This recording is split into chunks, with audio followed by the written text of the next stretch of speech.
And what I want you to see is we have the base of support. I'm going to keep that fixed. I'm not going to move my feet for the sake of simplicity. So base of support, grounded there. First thing, base of support. Second thing, center of mass. Where is my center of mass relative to my base of support? Is it on the front side of it? Is it on the back side of it? We're assuming my line of orientation is this way for this purpose. So this is my front stance, front, that would be my back. So is my front stance front loaded, mid loaded, or rear loaded? What is my hip orientation? This is another important thing. So the first thing, base of support. Second thing, position or center of mass. Third thing we're going to look at is orientation. So to have a fixed point that we're discussing, we're going to take a look at your pelvis. So you have your pelvis, which is this bowl-like structure. You can imagine the center of your pelvis, the symphysis pubis. The center of your pelvis, if we had to drum a little ruler spike in there, I know it sounds terrible, but if we had to drum in a little spike there, that is at 90 degrees coming up from your pelvis, that would give us a line of orientation moving forward. That line also matters. So if my pelvis orientation is this way, this is different to if it's that way. Just as if I'm here, this is different to that. So pelvis orientation also really matters when we're moving. So going back to the front stance, I can shift my weight. This is one of the main pros of the front stance is there's a lot of room inside my base of support to shift forward and backwards. There's very little room to shift from side to side. So this makes spinning or looping attacks a lot less potent. Let me expand on what I was saying about spinning or looping or hooking attacks. So when you're standing in a front stance, a relatively long but relatively narrow front stance, you're orientated forwards. There is very little room to shift your center of mass from side to side. So that means you have very little room to generate momentum, which is mass times velocity. So you can't move your mass very far inside of this little space. The front stance is of course set up for forwards and backwards movement, especially when in a bladed stance as seen in fencing and classic style boxing. The stance is excellent for projecting your center of mass forwards and backwards. However, it leaves very little room to generate momentum side to side, which is why a more square stance or even a side stance allows much more room to accelerate your mass from side to side. So you pick the stance relative to what it is that you want to do with your center of mass, how you want to express your center of mass, and the type of strike trajectory that you want. So in conclusion, it's very difficult to generate lateral momentum in the front stance. You can hit with a decent amount of power utilizing rotation, but if you want your hooking strikes to have the kind of weight and knockout power that Mike Tyson had, then you want to be able to drive your center of mass further laterally and accelerate it, building more kinetic energy and momentum. You could if you stepped. So if you took a step into maybe a more square stance, you could translate or move your center of mass further. And if you do that explosively, you've got a lot of mass moving very quickly, accelerating quickly, reaching a high velocity, mass times velocity, more momentum. Okay. Whereas if I had a squared stance, wider stance, now I have more room to shift my center of mass from side to side. Again, the orientation matters because the center of mass, if we're looking at striking, so it's getting a little bit more in depth, but I think it's good to connect the relevance of these things.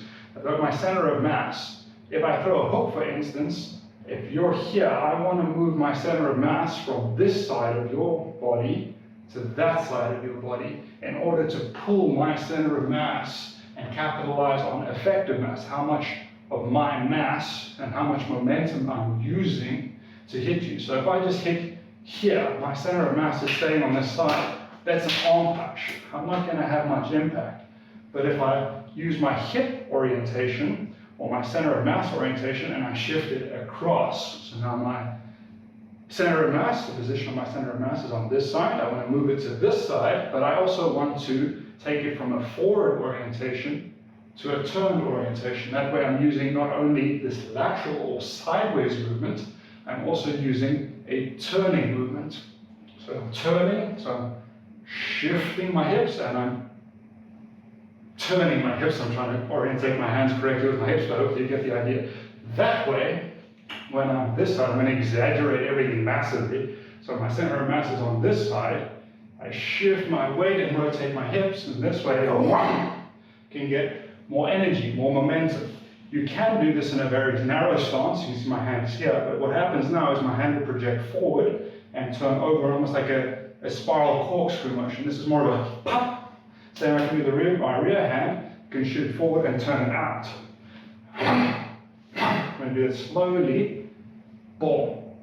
So the hook angle, the trajectory angle, and the impact angle is all different to if I have a wider stance and I swing all the way across.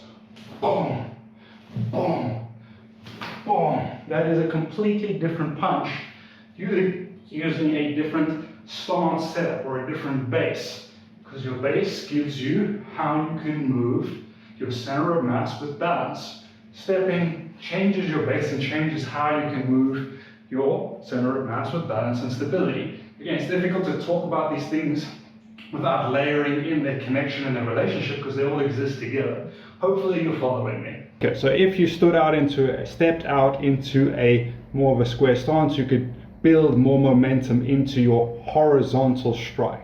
So strike moving in a horizontal plane. Most of your power, your punching power, momentum, and kinetic energy is going to come from rotating your center of mass inside your base of support. So you've got your 2 feet, you've got your stance, and you're going to pivot and rotate and whip your arm across, and that's going to create a horizontal strike. So we've got our power from our horizontal strike coming from rotation. We can, if we want to summate forces and make the blow more powerful without stepping, without gaining lateral or translation momentum, without getting momentum from shifting our center of mass sideways, stuck in this position. So if we're staying in this forward orientated position, narrow stance, long stance, front stance, to get more power, more momentum into the strike, we can either sink down and extend and explode up with our legs, maybe doing triple extension. So most of the extension power is going to come from the legs, probably ankles, knees, hips, and even the spine. Every joint can get involved. Even every vertebra of the spine, especially thoracic spine, can extend a little bit. You can extend through your joints. This extension is going to create a rising force and lift your center of mass and lift your strike. So if you angle from going from a horizontal strike, again, if we're in a narrow stance, we don't have much room to shift across from side to side. So we're getting most of our power coming from this horizontal rotation. But if we rise and hit upwards, so let's say we're in a lower position, so we crouch down, we can explode up and hit at an angle. So hitting at an upward rising angle, so now we're hitting on an oblique angle. So rather than just getting rotation force from here, if we drop into a crouch position and explode and extend up, we can hit on an oblique angle and gain extension power from our legs, explosive muscular extension power. We could even do a plyometric bob down, low ground reaction force with gravity, whoop, and then pounce up and turn over and hit at an oblique angle. So this is one way we could even use gravity. So going to gravity, so we could explode up using muscular explosive force, or we could drop down, which I just mentioned now, to load the ground reaction force, to load elastic tissue. So as you drop, as you fall, as you flex your joints, so flexing your joints, everything's going to drop down. You're going to go into a fall state that will allow your center of mass to accelerate in gravity. Now you could immediately hit with that acceleration with that drop and go drop and hit on an oblique angle down. So let's say you're in a high stance, and as you throw your hook, you turn it over and you drop your center of mass down. You're creating gravitational acceleration. So you're getting your rotational power and your dropping power, and your strike trajectories going to end up going out from the rotation and down from the drop. So it's going to end up being an oblique angle down strike, and that can hit harder. So that's one way to use gravity. The other way, which I mentioned, of the muscular strength and the gravitational strength, is if you go from a high position to a low position, so gravitational acceleration to load fascia, load elastic tissue, ground reaction force, spring back up, and then you're hitting on the oblique angle up again. So you could hit oblique angle up or oblique angle down through explosive muscle power through the legs or through gravitational acceleration.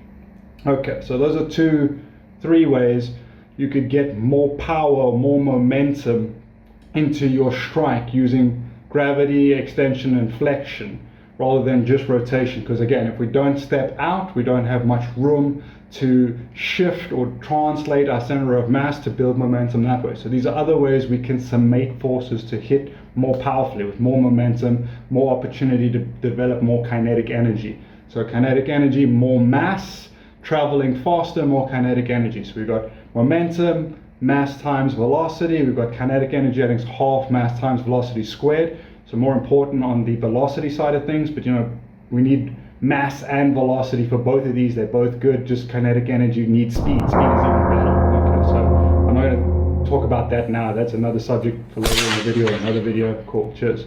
Talking about the stance configurations, they all serve a different function or a different purpose. So there's a lot of people that try to say or want to know what is the correct way to stand, and it depends. There is no one right way, and that is because it depends on the situation. It depends on your body type, for one thing. If your body proportions, length, and weight distribution change, so there is no one right way for everyone to do it. There's no one size fits all. You have to adapt these concepts and principles to you.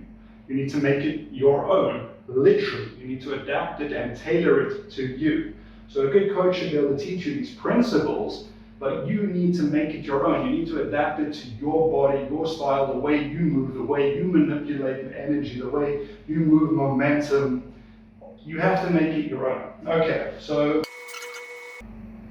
to give you some guidelines on how long your stance should be, a rough guideline might be the length of your shin. So if you ground the ball of your foot and run the length of your shin and your knee to in line with your other ankle or heel, that will give you a good approximate length for how long your stance should be. Now, this will vary again depending on your leg length and depending on how much mobility and stability you want. So the properties of what you're trying to get out of your stance will change depending on your stance length and your stance width. So I figured let me just give you a quick breakdown of why this equilateral triangle is such a solid home base position. I like to call it a home base position, and it's because it gives you an excellent foundation with your feet. So your base of support and the angles that your legs are relative to your center of mass. So the edges of your base of support, the angle from there to your center of mass really matters, because that determines how the ground reaction force, so when you push into the ground,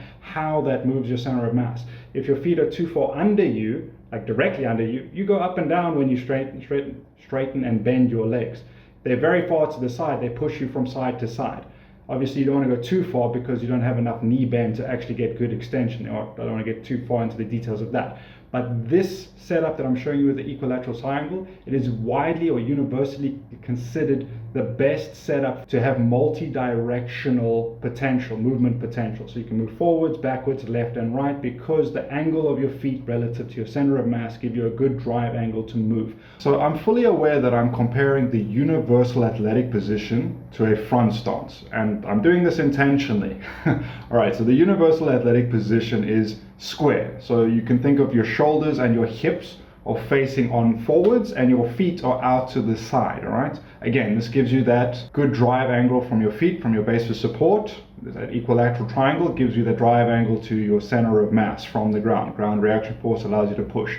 All right, so the reason that the universal athletic position is really good is it gives you omnidirectional movement potential. You can move in any direction. You can move up, down, left, right if you need to. You can step forward, step back.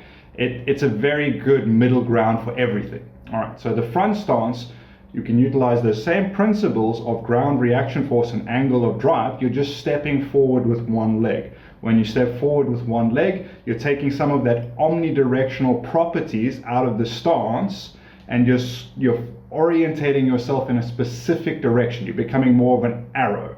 Just like an arrow points in a direction, by stepping forward, you're pointing yourself in a direction. So now your front stance still has that equilateral, or close to, it's a guideline, close to that equilateral triangle position, but only front to back, which gives you the ground reaction force angle to drive forwards and backwards.